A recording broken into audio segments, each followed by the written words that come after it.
Prazer. O general e professor Alfredo Moacir de Mendonça Uchoa, general Uchoa, que vem ao nosso programa para falar do seu último livro, lançado recentemente. O livro chama-se Muito Além do Espaço e do Tempo e tem como subtítulo Fenômenos Inexplicáveis pela Ciência Explicados. Uma paraciência. Bem, vamos tentar analisar com o general Uchoa os propósitos deste livro, os fenômenos que a ciência não explica e que estão aqui explicados, e se estão explicados, de que forma estão, e a quem se dirige o livro inteiro. Vamos tentar dissertar um pouco sobre o livro, já que nós estamos em pleno transcurso da segunda-feira do livro, que deve ter inaugurado hoje no Centro de Convenções. General, esse livro se destina ao público comum ou aos iniciados, digamos? Seria uma grande pretensão dizer que a pessoa comum não poderá ler esse livro. Mas realmente o livro é mais destinado, evidentemente, a quem estuda, a quem pesquisa, de certa forma podemos dizer mesmo a quem tem formação científica e possa abordar certos problemas palpitantes que estão se apresentando ao mundo desde muito tempo e que estão fugindo completamente a qualquer teoria científica vigente. É isso, o problema é esse. General, o senhor me dizia, ainda que rapidamente, durante o intervalo comercial, que o livro é um livro diferente. E que o que provoca, até por uma experiência que o senhor pôde sentir com um colega nosso, certas indagações, certos problemas até de compreensão. Por que o senhor considera o livro diferente? O livro é diferente exatamente por isso, porque é um livro pretensioso. É um livro que nós não temos nenhuma dúvida em ser pretensioso e afirmar que vamos explicar, ou tentaremos explicar, naturalmente sob uma angulação mais ampla, não estritamente científica, porém paracientífica. Isso significa uma angulação que, em um futuro talvez próximo, possa a ser científica, explicar os fenômenos em relação aos quais ainda não há uma teoria, vamos dizer assim, usando uma palavra um tanto pesada, ainda não há uma teoria decente, abrangente, racional, completa desses fenômenos. Não há absolutamente. Nós tivemos na Inglaterra, o ano passado, faz um ano agora, um congresso internacional com PhDs de várias áreas, prêmios Nobel, 400 e tantos participantes, e nunca vimos tanta timidez intelectual para considerar o aspecto teórico dos problemas. Só os aspectos técnicos da demonstração dos fatos. Muito avanço, muita eletrônica, muita física, muita pesquisa de laboratório, porém nada amplo, abrangente, racional, a respeito da explicabilidade dos fatos. Por isso que nós nos apressamos a publicar esse livro, apresentando uma ampla sugestão de explicação desses fatos. Tentando colocar expressões que me são deixadas, eu diria o seguinte: nós vivemos evidentemente num mundo de mutações e num mundo de muita ansiedade, num mundo em que se pretende, se procura explicações para tudo, quer dizer, através dos meios normais, né? As pessoas, por isso que o senhor mesmo fala em paraciência, né? em métodos paracientíficos, né? Porque na realidade a ciência está esbarrando em certas coisas que no futuro não esbarrará mais e provavelmente há de progredir muito na medida em que aceitar como realidade uma série de outras coisas.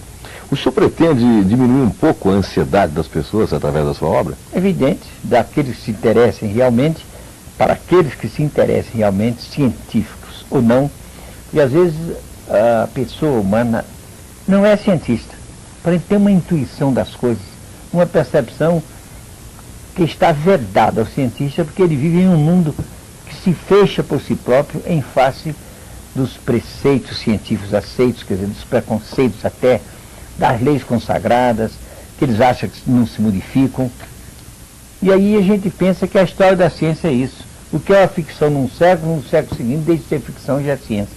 Então há pessoas que não são cientistas, mas que têm uma abertura maior para entender e aceitarem certas coisas para as quais o cientista naturalmente se fecha, como uma pessoa religiosa se fecha em suas crenças. Então, existe uma crença científica que parece até que o cientista tem uma religião. A religião é a sua própria ciência. Fora daquilo não há mais nada, fica fechado nisso e a pesquisa vai caminhando a passos muito lentos quando os fenômenos estão aí, gritando, se apresentando há mais de um século. Há mais de um século. General, considerando que o senhor aborda assuntos que raramente são abordados, a não ser, digamos, de boca a boca, né? Pouco escritos, eu pergunto ao senhor, qual a abordagem que o senhor dá a esse livro? É uma abordagem analítica? É uma abordagem didática? É uma abordagem de opinião? Enfim, como o senhor aborda É uma esse abordagem pretendidamente. Nós fomos, na nossa vida, professor durante dezenas de anos. Então temos uma certa volúpia para a didática. E fomos professor na área, exatamente, em que se desenvolve o racional. Lecionamos mecânica racional. Mecânica racional é a culminância do emprego da razão para abordar problemas de movimento em termos abstratos. Então, quem se dedica a essa área desenvolve uma certa capacidade de procurar arrumar as coisas racionalmente. Ora, a partir disso, nós fomos, desde muito cedo, conduzidos a pesquisas no campo da chamada paranormalidade. E o que é paranormalidade? O que é o paranormal? É aquilo exatamente, o nome está dizendo, que está para além do normal, quer dizer, é o inabitual e aparentemente choca.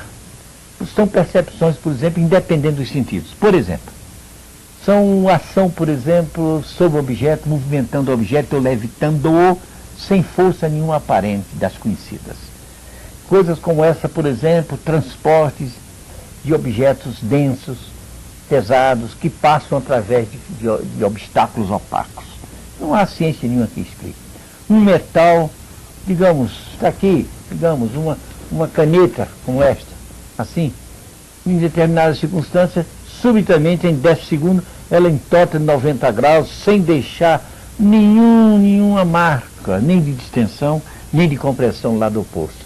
Então são fenômenos que realmente a ciência atual não pode explicar, porque não conhece nenhum tipo de energia que possa, aplicando-se a esses problemas ou a esses acontecimentos, produzi-los. Então fica a perplexidade e fica impossível. Então o cientista, em princípio, foge do fenômeno, pretende não tomar conhecimento deles e evolui para a fraude. Não, deve ser fraude, mas venha ver, não posso. Se vê, na ocasião tivemos conosco um grande professor espanhol, Mirei Lopes, professor de psicologia, etc. Nós assistimos uma sessão muito interessante, que ele ficou estarrecido e não pôde explicar qualquer coisa. Mas, afinal, você é professor, afinal de contas, o que é que o senhor acha, o que é que o senhor achou? Nada sei, nada posso explicar. Uma coisa apenas dela, eu estou certo, diz o professor Mirei Lopes. Nós fomos ludibriados. Pronto. Nós fomos ludibriados, foi para casa dormir tranquilo, amanheceu no outro dia, etc. E tocou a vida dele para frente. Mas nós soubemos que, posteriormente, alguns anos depois, ele passou a se interessar seriamente pelos fenômenos. Mas ele disse, fomos ludibriados. Ele vendo que não era possível ludíbrio, a coisa era nítida demais. Mas ele disse, não sei como, mas fomos ludibriados. Porque o preconceito científico fecha o homem, o espírito humano, como uma crença religiosa fecha a criatura nos seus dogmas. O senhor acabou de usar uma palavra, inclusive, que me faltou antes. Preconceito científico. Essa expressão, eu acho que coloca muito bem as coisas que estão freando a evolução da nossa ciência, realmente. É isso mesmo. A nossa ciência está avançadíssima. Nós temos razão para ter um certo orgulho humano do avanço científico, particularmente nesses últimos anos, ou nessas últimas dezenas de anos, viu, deste século. Muito bem. Mas em face desses fenômenos que nós abordamos aí, nós verificamos que nós estamos apenas num pálido começo do nosso conhecimento do cosmos e do universo. É isso que nós mostramos aí. Nós tratamos nesse livro, nós tratamos esse livro de 3 níveis, vamos dizer assim, de universo. Entendeu? Primeiro, que é esse que nós vivemos, espaço temporal. O segundo, que esse tem o hiperespaço, que nós chamamos de hipertempo. E ainda o universo superior, que é o universo integral, que abrangeria os 2 primeiros. Então, o universo só, o universo integral em 2 níveis, o hiperespacial e o espacial. Depois de apresentado cientificamente, com fundamentos de experiências feitas pelo mundo todo, só por nós. Não, nós temos experiência desses campos todos, mas nós não nos baseamos, nem tínhamos condição disso, e nos baseamos apenas nas nossas experiências. Pelo contrário, nós nos baseamos em experiências sérias de homens como Charles Richer, como William Microbe, como Aksakov, como Zoe, enfim, um mundo de grandes cientistas que o mundo tem tido. Nessas experiências nós nos baseamos, confirmadas largamente por muitas experiências que nós temos também nessa área. Então, criamos dessa maneira uma concepção de universo superior em que há uma gama imensa de energias, além das quais, de certo nível, a ciência não tem o menor conhecimento. Certos níveis de matéria, além de certos níveis, a ciência não tem o menor conhecimento ainda. E outra coisa mais importante, os níveis da consciência. Os níveis da consciência que ainda não são aceitos nem pelos mais profundos e mais alevantados e famosos psicólogos. Então, nós tratamos das coisas de uma maneira muito ampla, como que pretendendo apresentar uma certa vanguarda para essas coisas, sem falsas modéstias. General, gostaria de lhe fazer uma pergunta e de lhe pedir uma colocação. O senhor realmente nos diz que o seu livro traz uma abordagem científica destes problemas até hoje não explicados pela ciência, abordando o universo integral, enfim, uma série de aspectos. Depois nós poderíamos até citar o sumário do livro. No entanto, a dedicatória do seu livro é para pelo menos 2 nomes que a gente tem assim como grandes mestres, grandes místicos, né? E a gente tende a separar hoje, talvez por um preconceito, e o senhor poderia explicar isso melhor do que eu, os místicos dos cientistas. Então eu gostaria de uma explicação, um livro científico dedicado a místicos. Mas a questão é que esses místicos que estão aí referidos não são apenas místicos, eles são sábios.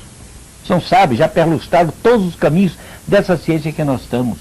Eles já perlustraram os caminhos do conhecimento do espaço-tempo, de toda a matéria que o homem conhece agora, e toda essa energia. Eles não são propriamente místicos num sentido assim superficial. Eles são místicos no verdadeiro sentido que seja a mística. Mística não é misticismo, não são crendices, não são religiosidades superficiais. A verdadeira mística é um conhecimento superior em que o ser se realiza e apreende a realidade por faculdades que vão além das faculdades mentais. A nossa ciência é puramente racional, com fluxos intuitivos aqui e acolá, mas ela é essencialmente racional. Haja vista a matemática, nós amamos a matemática, tivemos formação matemática e devemos muito à nossa formação matemática. Como professor dessa área, até a matemática não penetra certas realidades. E isso nós dissemos num simpósio agora em Campinas. Campinas foi um acontecimento incrível no Brasil, primeira universidade que faz um simpósio em 3 setores, considerando 3 setores: matéria, energia e consciência, física e parapsicologia, e um setor de espiritualidade. Nós fomos a esse simpósio, dissemos isso lá, a propósito de uma exposição matemática muito importante, que a física teórica atualmente, e com centros grandes professores e pesquisadores da Universidade de Harvard, eles estão chegando à conclusão, primeiro pela própria via matemática, e depois por experiências em fatos e fenômenos do campo da física interatômica, que não há outro jeito de explicar aqueles acontecimentos, já no plano da física, se não se conceber o espaço do espírito. Então eles já aceitam que com o espaço do elétrico, que é o espaço da matéria, convive um espaço do espírito. Pois bem, em Campinas, um professor de física teórica fez uma bela exposição, pura matemática, muita coisa, falou até em relatividade complexa, que é uma coisa interessantíssima e transcendental, que pouca gente conhece. Há pouco tempo, até Einstein nem falou muito dessa coisa. Mas agora os grandes desenvolvedores, vamos dizer assim, se pode dizer assim, os grandes ampliadores e estudantes da relatividade, já criaram a tal relatividade complexa, em torno dos números imaginários. É uma coisa fantástica. Pois bem, mesmo isso, ainda não é coisa em que possamos confiar para penetrar a intimidade da realidade universal. Porque nós sabemos que o mundo mental, onde essas coisas todas se passam, ainda é um mundo relativamente pequeno, relativamente baixo, relativamente denso, em relação à verdadeira espiritualidade, aos valores superiores do homem, aos valores intuicionais e artísticos. Fizeram, por exemplo, um Rafael com 36 anos, deixou a alba que deixou, um Miguel Ângelo naquela época, seu monstro conhecimento da forma, e assim por diante. Então, há um mundo de conhecimento, de possibilidade de conhecimento, acima do universo mental. Então aí a matemática não tem condição, porque a matemática é puramente mental. Entendeu? De forma que é preciso distinguir que esses mestres que nós homenageamos aí, esses mestres não são místicos comuns, são seres que perlustraram os caminhos de todo o conhecimento desse universo temporal, desse espaço-tempo em que nós vivemos, tanto assim que são seres que estão nos Himalaias, por exemplo, podem se deslocar para qualquer lugar que querem. Eles são seres que podem precipitar uma carta. Eles projetam uma carta e, sob uma folha de papel, a carta sai imediata e perfeita, sem caneta, sem nada para escrever. Então são seres que conhecem um mundo de coisas que o homem ainda está longe de conhecer. Então não são seres místicos que andem rezando. Não. A verdadeira mística é um conhecimento superior, independente das rezas de quaisquer igrejas do mundo. O senhor, diante da sua exposição, me faz tentar voltar ao princípio, o princípio do ser humano, né, do ser homem, do bicho homem, digamos assim. E me parece que, se nós continuarmos com os mesmos caminhos que a gente tem hoje, nós nunca iremos desenvolver este aspecto da nossa, digamos, integrar a dualidade do nosso ser.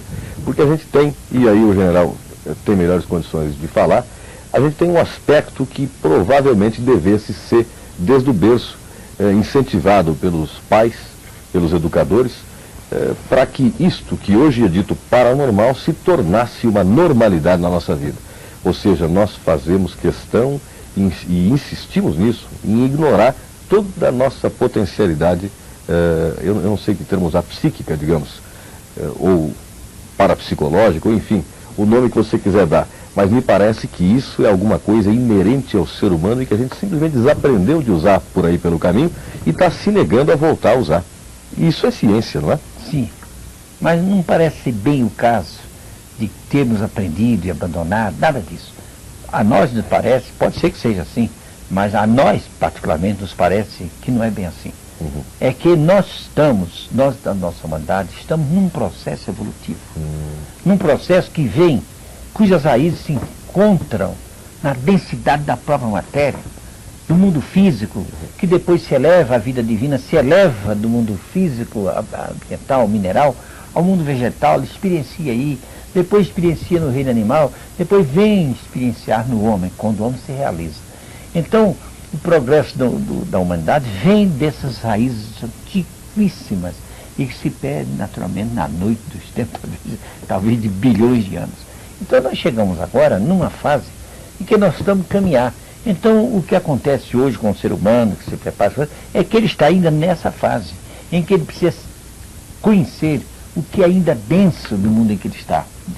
Então, mas ele possui, tudo indica, a experiência mostra, as religiões dizem, os grandes autores dizem, e a ciência está começando a mostrar, que o homem possui uma potencialidade incrível, supostamente para ser desenvolvida com o tempo, porque como a onda de vida da criação, vamos dizer, não falar em Deus não interessa, poder criador, etc., que trouxe a vida do sapo, do percevejo, da barata, vamos dizer assim, da cobra, do elefante, essa trouxe a humanidade primária, o homem primitivo das cavernas, e trouxe depois o homem ao estágio atual, trouxe o homem à altura, digamos, de uma Santa Teresa d'Ávila, de um Pitágoras, de um Jesus, enfim, essa onda de vida está continuando a crescer e naturalmente conduzirá o homem através do infinito que ele tem a realizar. Então é preciso que compreendamos que não há uma grande pressa, porque é um processo que se vai dando à medida que os tempos vão passando. Então o homem vive não nesse tempinho que nós temos nesse livro um estudo sobre o tempo. Esse nosso estudo sobre o tempo, está nesse livro, permite, por exemplo, explicar a profecia. Daí o nosso livro ser pretensioso. Nós não conhecemos cientista nenhum que se meta a explicar a profecia, e nós aí procuramos explicar a profecia, a pré-cognição. Então, são faculdades essas, que são essas paranormais, que não convém que os educadores agora comecem a querer desenvolver demais nas crianças, não. Será prematuro.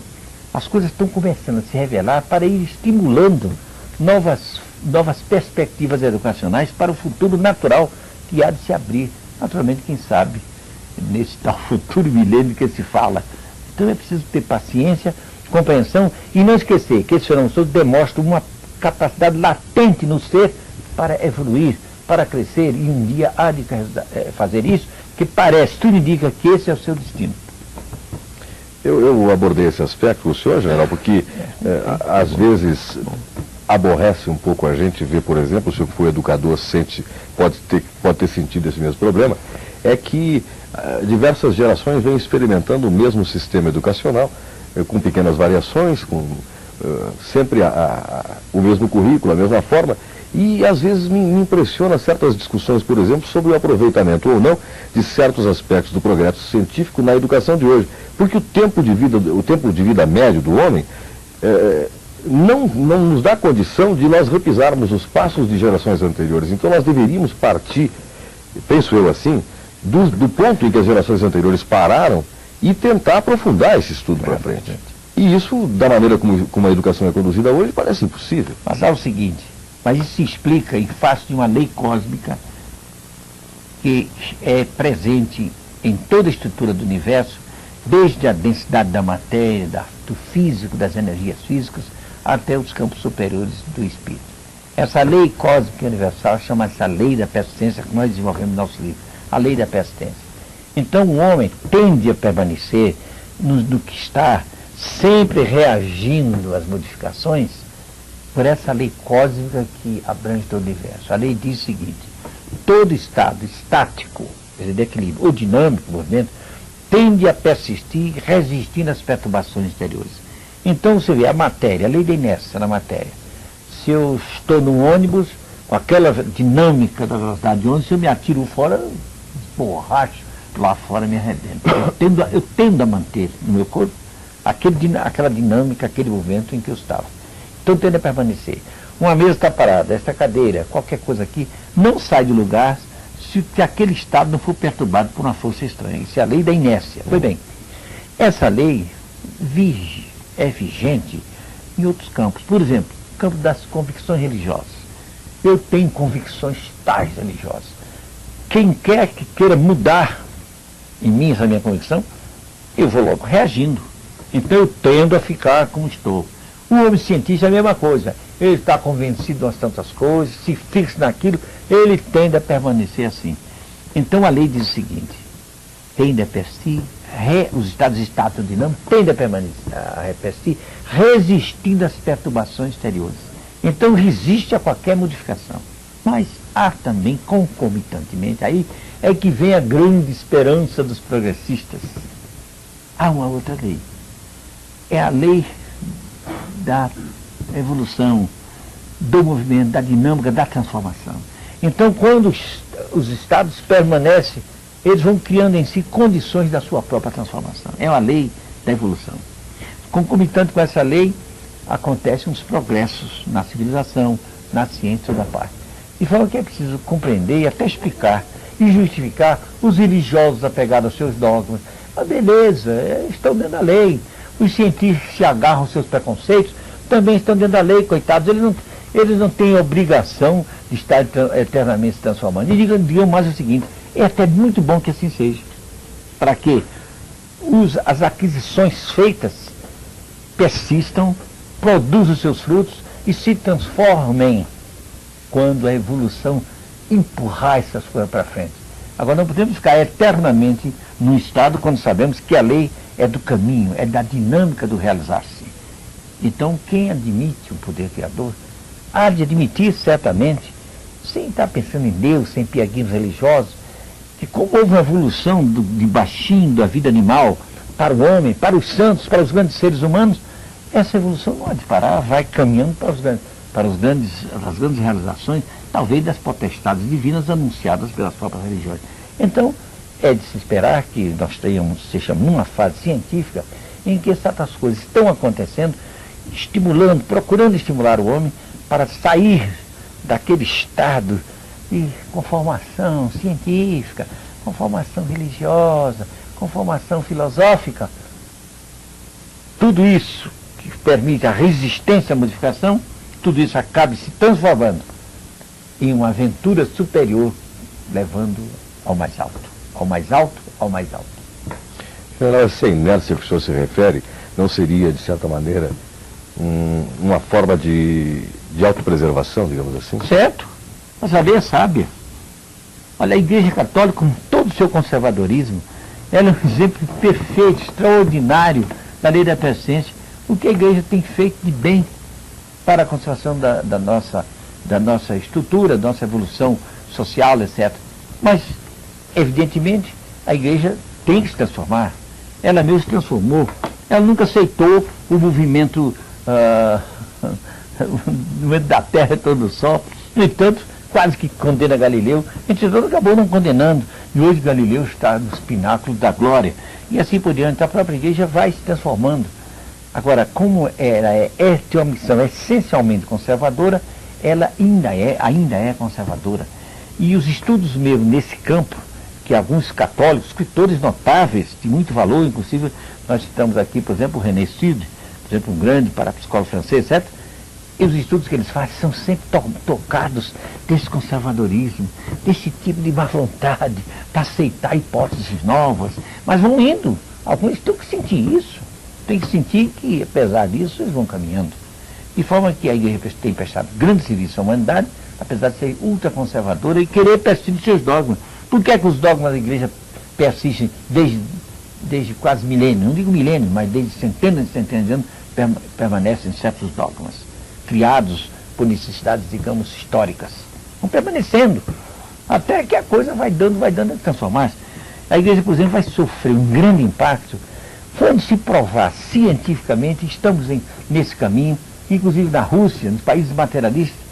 Isso não tem nada a ver com espiritualismo e materialismo, mas quando se provar objetivamente que o ser reencarna, que o ser humano pré-existe à morte e permanece depois da morte, a Igreja há que modificar o seu dogma de uma vida única. Mas vai ser uma luta grande. Ela resiste a isso, porque é um dogma. Então ela resiste. Então há parapsicólogos católicos pelo mundo só tentando diminuir a importância da experiência parapsicológica quando ela é uma experiência feita em nível alto, em nível científico, autenticamente científico. É preciso diminuir, delongar a resistência, etc. Mas quando se ficar absolutamente provado, talvez a Rússia, com todo o materialismo, seja o país em que vai demonstrar isso, em primeiro lugar. Como lançou o primeiro Sputnik, pode lançar um Sputnik espiritual de uma hora para outra aí, e vai embaraçar todo o dogmatismo religioso que se prende a uma vida única do homem. De forma que isso é uma, vamos dizer assim, é uma grande confusão organizada e planejada pelo Poder Supremo para que o homem e a humanidade um dia se realize nas supremas hierarquias do espírito. É extraordinário ver o senhor que tem uma formação física, uma formação matemática grande, foi professor de mecânica racional, é uma parte da física até fascinante. Só que, aparentemente, são coisas que... Aparentemente contraditórias. Né? E a pergunta que eu queria lhe fazer é exatamente isso. O senhor fala em dogmas na igreja e a gente lembra, né, de que quase tudo na matemática e na física tem sempre uma hipótese, uma tese e uma demonstração. E onde é que a gente está falhando nessa história? A gente está formulando erradamente as hipóteses, está se negando a mudar as hipóteses são como dogmas, ou como é que funciona isso? As hipóteses são como dogmas, as hipóteses são hipóteses. Uhum. Agora, quando as hipóteses se confirmam, criam-se leis, porque o que é ciência? É pesquisar a relação dos fenômenos no espaço, a sua inter-relação, as interações, etc., no espaço ou na sucessão do tempo. Então fazem-se hipóteses a respeito do relacionamento, às vezes, de dependência, quer no espaço, quer no tempo. E feitas hipóteses, estabelecem-se leis, se a ciência está cheia de leis. Muito bem. Mas acontece que aparecem fenômenos que não se enquadram nas hipóteses feitas. Então é preciso que se reformulem as hipóteses, que se façam novas hipóteses. Por exemplo, o problema da passagem de objetos densos através de obstáculos densos. Nós temos certeza absoluta disso, nós escrevemos livros já sobre isso. Quer dizer, num ambiente rigorosamente fechado, pode passar um buquê de 100 rosas, 200 cravos, etc. Isso não tem dúvida nenhuma, isso é coisa super provada há mais de 100 anos, inclusive na nossa casa, em nosso ambiente de pesquisa, etc. Não há ciência nenhuma Não há hipótese nenhuma sobre a energia e sobre a matéria atual, nenhuma hipótese, nenhuma, que possa explicar isso. Então é preciso criar essa nova hipótese. Então essa nova hipótese sobre isso, parece que nós estamos criando isso. Não, nós estamos desenvolvendo, prestigiando e mostrando a evidência de uma hipótese já feita, sabe quando? Em 1875. Naquela época, um grande físico alemão, Friedrich Schroeder, eu falo isso nesse livro, ele fez observações científicas com outros cientistas e foi obrigado a admitir que esse espaço nosso não resolveria o problema da realidade, porque não havia condição de qualquer hipótese sobre qualquer energia conhecida desse espaço, nem porventura a conhecer, que explicassem as coisas que ele verificou. Então ele criou, naquela época já, a hipótese do hiperespaço. Então, uma hipótese mais avançada. Então, o que é o hiperespaço? É um ambiente, vamos dizer assim, é um ambiente espacial de um outro nível, mais sutil. O Einstein, quando fala de espaço, ele diz que o espaço é sólido. Então, o espaço, eu já lemos há pouco tempo de um livro russo, de uma pesquisa russa, em que já estão isolando elementos de espaço. E que matéria é essa que constitui espaço? Então, estamos vendo que a ciência está caminhando, talvez não, quase que certamente, viu, a reconhecer o éter. Então, talvez seja da natureza etérica. O Einstein chegou a dizer até que essa matéria do espaço é elástica, se deforma pela presença da massa. Então, em face do Sol, por exemplo, a massa do Sol, a massa da Terra, a massa de um astro qualquer, essa matéria do espaço se deforma e depois, no problema da restituição da forma, cria essa energia gravitacional, raiz de toda a energia manifestada, a hipótese relativista. Pois bem, tomamos isso e levemos um pouco à frente, sutilizemos um pouco essa hipótese para um outro espaço, para um outro éter, nós teremos o hiperespaço. Então aí o Zollner, Friedrich Zollner, procurou encontrar a explicação para os fenômenos desde há mais de 100 anos. Publicou um livro em 1975. Temos esse livro, hoje está publicado aqui com o nome Provas da Sobrevivência, está indicado na nossa biografia. Então, veja bem, essa hipótese que nós fazemos do hiperespaço já é uma hipótese daquela época. Por exemplo, fenômeno ufológico. Não é possível compreender que se venha de uma estrela até aqui, quando a estrela mais próxima, a luz gasta 3 anos e tanto.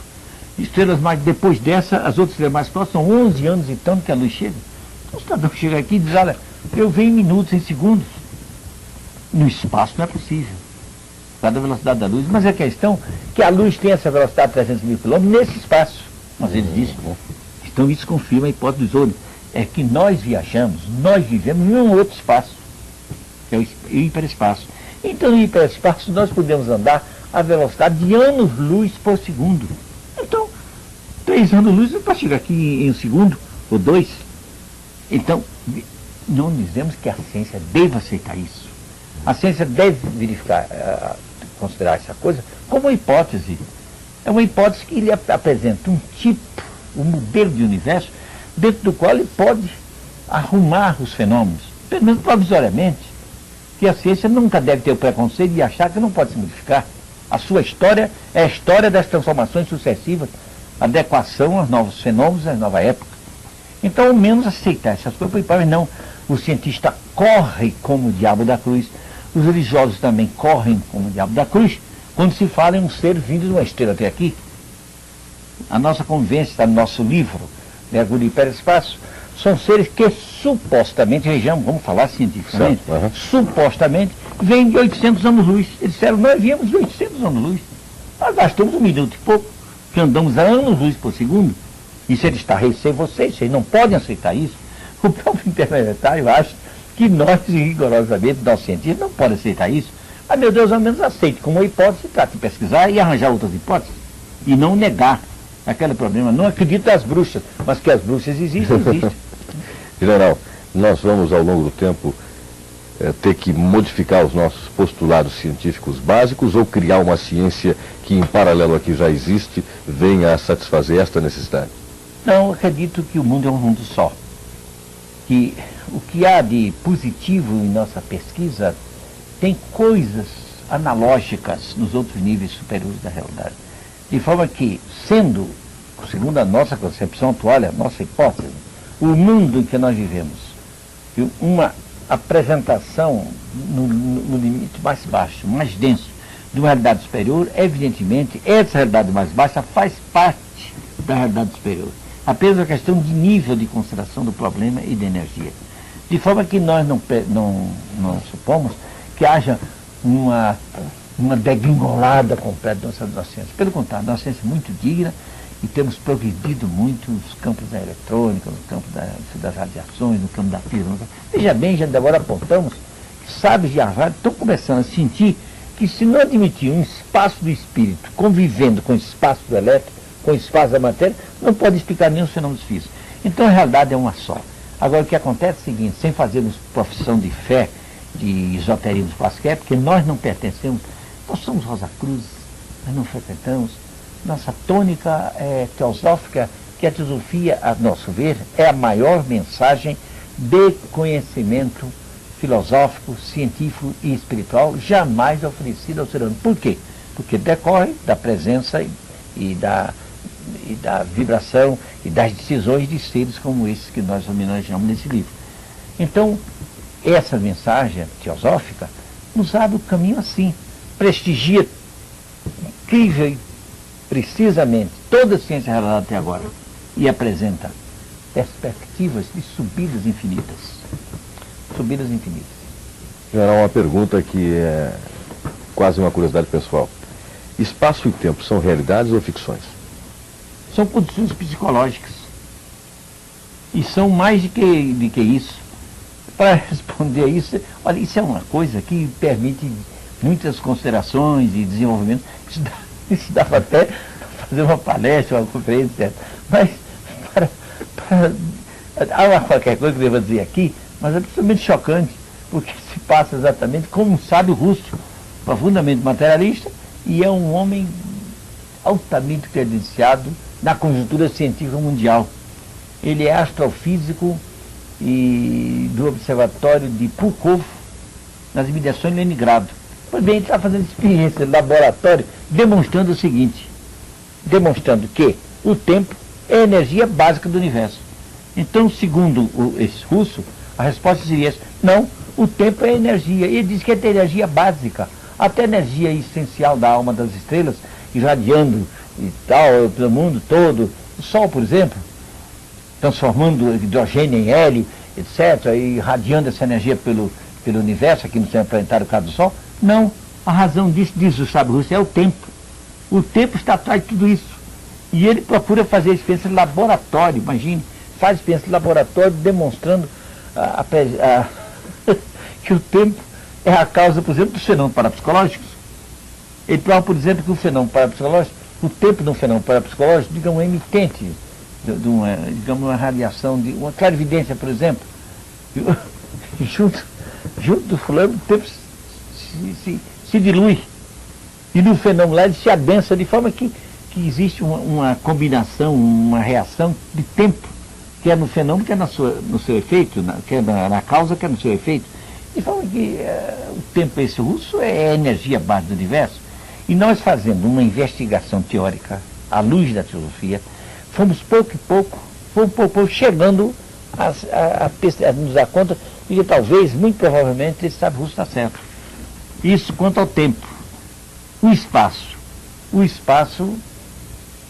são os vários níveis da manifestação universal. Nós estamos no espaço, no nível mais denso da nossa percepção, depois aparece uma percepção do espaço, que é o hiperespaço, e assim por diante, de forma que o espaço decorre de uma apreensão psicológica da ambiência que nós estamos e de uma conceituação desse ambiente. Ora espaço, ora espaço hiperfísico, o hiperespaço, ora os espaços astrais ou planastrais, ora os espaços mentais e ora os espaços supramentais, onde a realidade divina é mais fina, mais perfeita e absolutamente crística ou divinizada. General, senhor me dá licença? Pois não, vontade. O nosso bate-papo, eu acho que está assim tão interessante que eu vou lhe pedir para ficar um pouco mais com a gente. Só que eu gostaria de fazer um intervalo comercial. Enquanto isso, a gente descansa um pouco. Nós voltamos daqui a pouquinho ainda a falar do seu último livro, Muito Além do Espaço e do Tempo, lançado pela editora Tesauros, e que já está à venda, e a gente está falando do livro a propósito da realização da segunda-feira do livro aqui no Centro de Convenções, que foi inaugurada hoje. Mas a gente não pode ficar conversando sobre um livro com a presença do General Shaw. A gente começa a dissertar, começa a fazer perguntas e isso aqui se torna assim um excelente terreno para a gente divagar em torno de diversas coisas. Então pretendo agora voltar ao livro, que é uma coisa que nos interessa muito de perto. Aliás, como de resto tudo que foi aqui conversar nos interessa muito de perto. E o sumário do livro chega até a assustar. A gente não... realmente, General, há de convir que se a gente vê um sumário do livro que começa com o universo espaço-temporal, abordando o universo integral, o universo hiperespacial, hipertemporal, universo integral, a duração, as várias dimensões do tempo do mundo integral, etc. Ele vai indo, abordando metapsíquica subjetiva e vai terminar abordando cura transcendental, síntese da teoria geral sobre a fenomenologia parapsicológica metapsíquica. A gente de repente se assusta, porque aqui no meio, inclusive para aqueles que gostam de detalhe, eu diria que há um capítulo em que, através da análise da metapsíquica objetiva, o General Shaw aborda inclusive os fenômenos conhecidos por todo o povo, que são os fenômenos Uri Geller e Thomas Green Morton. Então eu gostaria de dedicar esses minutos finais da nossa entrevista ao seu livro, General. O senhor tem toda a liberdade de comentar aqui o que o senhor desejar, inclusive esta abordagem, talvez que é uma abordagem muito popular em torno de Uri Geller e Thomas Green Morton, que a gente teve a oportunidade de assistir e, de certa maneira, se decepcionar um pouco aqui em Brasília. Bem, eu fico sem saber, porque é tanta matéria, tanta coisa, não sei como, sabemos como abordar o problema. Nós preferiríamos que você especificasse, quer dizer, por exemplo, quer alguma coisa sobre os fenômenos do Thomas, os fenômenos do Uri Geller, os fenômenos psíquicos. Exato, eu gostaria que o senhor explicasse, dentro do seu ponto de vista, evidentemente, uma coisa que a gente conheceu, que são os fenômenos de Uri Geller e Thomas Green Morton, evidentemente dentro do seu ponto de vista, porque há uma quantidade imensa de correntes tentando explicar o que acontece com eles e provavelmente ninguém explicando realmente. Começamos observando o seguinte, que nós não conhecemos correntes, nós não conhecemos, estamos agora ouvindo você falar, que tenta explicar. Agora, que verifique os fatos, nem hipóteses. Não? Nós não conhecemos hipóteses. Conhecemos as pessoas, os neurocientistas, ficarem estarrecidos com os fenômenos. Por exemplo, o caso do Thomas, do Uri Geller. O André Pilharisch levou aos Estados Unidos, e um dos primeiros contatos que ele teve lá, o Uri Geller foi com aquele von Braun, né, aquele grande astrofísico alemão, judeu alemão, que depois foi trabalhar nos Estados Unidos. O primeiro fenômeno que ele produziu com a presença do von Braun foi pedir a ele um anel de ouro, que o von Braun usava, um belíssimo anel no dedo do o Geller pediu. Observou, etc. Quando devolveu, não cabia mais. Não cabia mais no dedo do von Braun. Ele não pôde mais colocar. Nós não sabemos se depois o Uri Geller procedeu ao contrário, né? Arrumou. Aqui no Brasil, conhecemos do Thomas, nós não assistimos esse fenômeno. Nós assistimos coisas até talvez mais incríveis. Nós assistimos do Thomas coisas talvez mais incríveis de tudo isso. E mais incrível do que esse que nós vamos relatar, a propósito também de metal controlado. Ele, uma criatura foi visitá-lo lá em Três Corações, quando ele estava lá, agora está em Pouso Alegre. Mas não sabemos se foi em Três Corações ou Pouso Alegre. Uma pessoa de muitas relações dele. Estava com um medalhão enorme, uma beleza, um adereço feminino. O Thomas olhou assim e disse: Fulana, você não está achando esse medalhão grande demais, não? Passou os dedos, fez uma curva assim em cima dos dedos e foi apertando, o medalhão foi diminuindo. Ficou pequena, a senhora ficou indignada, mas o medalhão perdeu o tamanho. Quer dizer, ninguém sabe. Na nossa mão, está no livro isso. Está no livro aí com clichês. 20 cruzeiros que nós pegamos numa extremidade e ele pegou noutra extremidade, eu posso mostrar aqui. Extremidade. Ele disse: General, nós vamos permutar isso. Está aqui, você pode mostrar. Pode mostrar. Está aqui. De um lado, vê aqui, cruzeiro, e aqui a medalha que se transformou. O outro lado do cruzeiro, outro lugar se transformou. O Thomas nos fez tomar 20 cruzeiros em nossas mãos, segurar por um bode dele no outro, disse: vamos transmutar. E fomos em 5 segundos, 10 segundos, O livro, aliás, está publicando isso, não sei se na televisão pode ser perfeitamente visto, mas pode. Do lado direito, que nós estamos vendo aqui, é um lado, uma face do cruzeiro, nosso, 20 cruzeiros. E o outro lado é de uma moeda de ouro, um sol de ouro peruano. E aquilo, agora, o outro clichê, segue outro. O outro lado, vira aí o outro lado. Aqui desse lado. Do outro lado. No outro lado, mostra também o reverso disso, está vendo? Um lado, o cruzeiro menor, e o outro lado, a outra face da moeda peruana. Então, em nossas mãos, em 5 segundos, sem perdermos contato, 1 segundo de contato, uma moeda de 20 cruzeiros se transformou num sol de ouro peruano. Então, isso é uma coisa que não tem sentido nenhum para qualquer cientista aceitar ou procurar explicar. Isso na presença de 2 médicos, 2 jornalistas e pessoas lá da casa. Então, e coisas mais incríveis ainda que isso, não tem, acho que aí tem também. Temos aí do Thomas, por exemplo, essa nota nós temos aí, por exemplo, nós temos por aí, por exemplo, uma rosa feita de colher de sopa. Uma rosa feita de colher de sopa. Né? Eu acho que essa aqui, não é? Olha aqui, mostra aí. Essa aqui, eu uma acho rosa feita de colher de sopa. 3 colheres tomadas de cima da mesa no nosso faqueiro, levantadas, quando no espaço elas se enrolaram sozinhas e virou isso que a televisão está mostrando. Uma coisa extraordinária que não há oficina nem técnica do mundo que faça, principalmente em 5 ou 10 segundos, na vista de toda a gente durante o dia. Então são coisas absolutamente inexplicáveis. Agora, alguém pode pensar, mas o senhor que escreveu esse livro, esse general, pretende explicar isso? Nós dizemos, pretendemos e explicamos. Mas nós não podemos explicar isso no espaço-tempo em que nós estamos. Nós temos que explicar isso admitindo realidades para além do espaço-tempo, porque tanto o livro é assim. O livro diz, muito além do espaço-tempo. Porque, muito além do espaço-tempo, existem seres de um poder super-humano que a pretensão humana não quer aceitá-los. Que as religiões também não querem aceitar, porque acham que Adão e Eva é a obra-prima do Criador, e nós somos a obra-prima também, da hoje uma obra-prima de segunda, que está criando, se acabando a si mesmo. É essa maravilha do homem que está se acabando a si mesmo, é a obra-prima do Criador. Isso é até uma ofensa ao poder criador.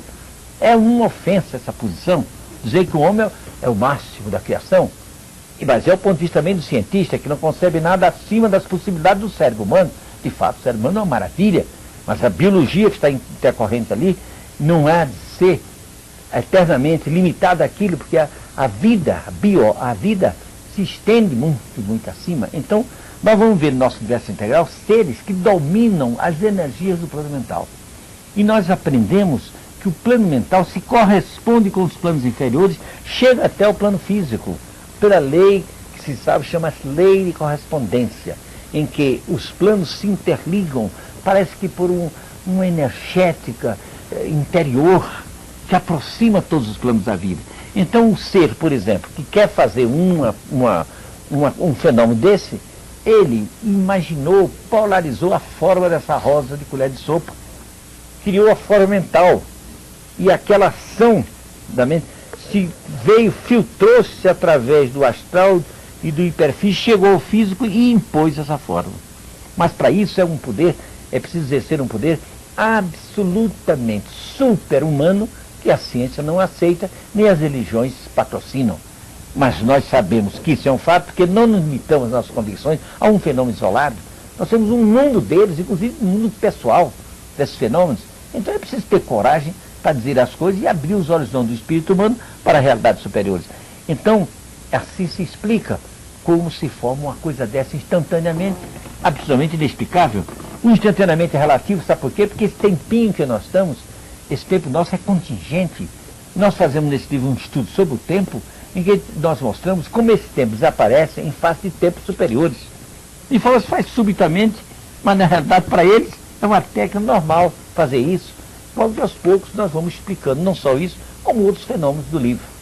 Não, sem querer fazer brincadeira com o senhor, na realidade nós estamos aqui discutindo inclusive noção de tempo, etc. O nosso tempo está acabando, praticamente esgotado. Acabou? Então acabou. Eu gostaria de agradecer a sua presença, general, e mais uma vez alertar aquelas pessoas que se interessam por alguma explicação maior sobre fenômenos que até hoje não viu explicados. E o general Uchoa lançou recentemente seu último livro, chamado Muito Além do Espaço-Tempo, ou Muito Além do Espaço e do Tempo. Isso aqui você lê como você quiser, que está colocado apropriadamente em amarelo, né, general? Para a pessoa tirar daqui. Exatamente. Ainda tinha uma galáxia aqui, não podia ter.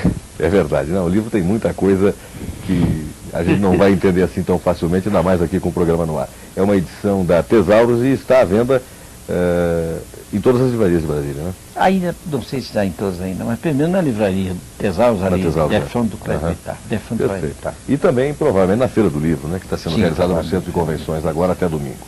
Muito obrigado mais uma vez, general, pelo seu comparecimento ao nosso programa. E agora já são 21h06.